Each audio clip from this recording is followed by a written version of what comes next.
भालू भालू। एक्चुअली ये बस एक इंसान है। देखते हैं कोई और इसे पहचान पाता है या नहीं। जेक, तुम्हारे पास 10 सेकंड है चुनने के लिए कि तुम कौन से जानवर को आजाद करना चाहते हो। अगर वो इंसान हुआ तो मैं तुम्हें $10,000 दूंगा। गलत चुना तो तुम एक जंगली जानवर को आजाद करोगे। क्या सच में? गो।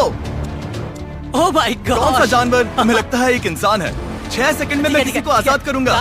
एलिगेटर? 3, 2, मैं किसे गोरिल्ला, आजाद गोरिल्ला, करूं? गोरिल्ला। तुम चाहते हो मैं गोरिल्ला को आजाद अरे करूं? पता नहीं। अरे बाप रे। तुमने सही गेस किया। ये लो $10,000। Thank you so much.